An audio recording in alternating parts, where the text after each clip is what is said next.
Hello, YouTube. This is the one and only Bendro I. And you guys asked for it and I delivered, so the gun we'll be covering in today's episode of Not So Popular is the Mac 11. Real quick, I wanted to go through my custom class before I start the game. I'm using extended mags on the Mac 11. I got the M1911 with extended mags. And the perks I will be using is Scavenger, Sleight of Hand Pro, and Hacker. So how about we get into that game? And the game I have for you guys is a little TDM on grid. Now before I get into all the stats and stuff like that, I wanted to give you guys my initial impressions or what I thought before I even used the gun. Honestly, I never used the Mac 11 until all you guys started recommending that this is the next gun I do on the Not So Popular series. So I busted it out, I tried it, and I was still trying to use it like the AK-74U, and you cannot do that. As that guy's laying on the ground, I don't know what he's doing.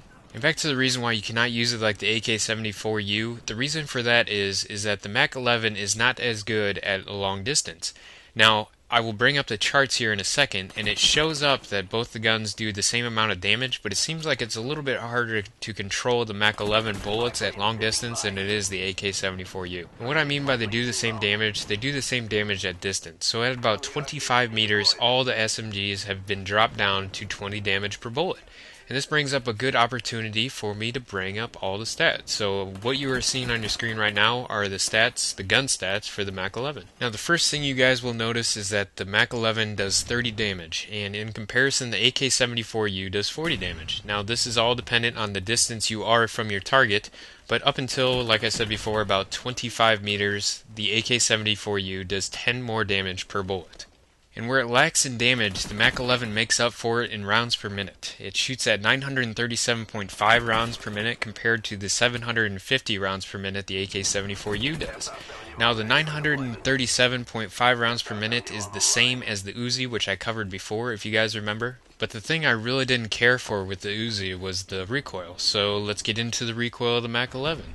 Now the Mac 11, this is all personal opinion, personal preference, I just want you guys to remember that. And I did not mind the Mac 11's recoil, to be perfectly honest. I felt that I could control the recoil, and I knew where the recoil was going to happen, I knew where the gun was going to be going. And with the AK-74U, I just don't feel like I know all the time like which direction the gun is going to recoil. Sometimes it goes to the left, sometimes it goes to the right, sometimes it goes up, and it can go up and left, up and right. And if you guys notice on the Mac 11, under the recoil section, you see that it goes 60 up, 60 to the right, 20 down, and 10 to the left. That means the pull that it has. So the Mac 11, it goes up and to the right, and you can feel it, and you can see it in this game when I run full auto. It does go up and it does go to the right. And because of this recoil, I think it caused me to get quite a few headshots in this game. I don't think I've ever gotten quite so many headshots with the SMG before. And now let's bring up the AK-74U, and as you can see, let's look at the recoil section first. It does 65 up and 5 to both sides. So basically what this means is that it can jump to the left or to the right, or it can do both, and you just really don't know if you're running full auto. And I'm not saying that the Mac 11 is any better, but I just feel like I could control the recoil on the Mac 11 a lot better than I could with the AK-74U. And a couple other things about the AK-74U that I talked about, but you couldn't see it. You can see the damage is at 40 and it drops down to 20 right at 25 meters. And the rounds per minute are at 750. But one thing I forgot to cover was the green line. And what the green line is the damage your gun does with the silencer. Now basically all a silencer does is it drops your damage down to 20 a little bit sooner. So you don't have that 40 or 30 damage at quite the same distance as you would without a silencer. And I think that just about covers it for all the gun stats. I think I went over that pretty well. So what I'm going to cover now is the attachments that come with the Mac 11 and maybe some recommended perks and setups I would tell you guys to use.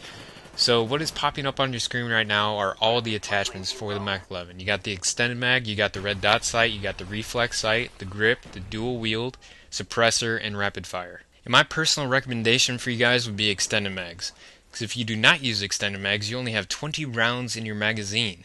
And if you strap on extended mags, that puts it up to 30. And the reason for that is because this gun shoots so fast, and if you don't use extended mags, you really can't expect to kill more than one person without reloading. I also had some fun dual wielding the Mac 11s, but to be perfectly honest, it's really not that practical, and it's only if you're just wanting to feel a little bit adventurous. You're not going to put up big scores with it, but it's just kind of fun running around with steady aim and just trying to kill some people. But this is actually a pretty funny part right here. I die from my own team's RC car, and I was like, oh, what the hell happened? And then I figured out that that guy shot the RC car and blew me up, which sucks because I did not know that could happen. But I guess that's just the way the cookie crumbles sometimes. But the perks I would recommend: in the first perk slot, I would use Scavenger. The second perk slot, I would use Sleight of Hand, and in the third, you can pretty much use whatever you want. Scavenger, because if you were watching the beginning of the game, I was just blowing through bullets so fast, and I actually had to pick up a few Scavenger packs, and even that wasn't enough. This is actually a good illustration of how to shoot at long range. You kind of just got to burst fire.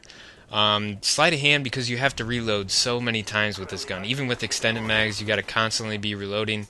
And in the third perk slot, it really doesn't matter. Usually I use Hacker or Ninja, and that's just all personal preference once again.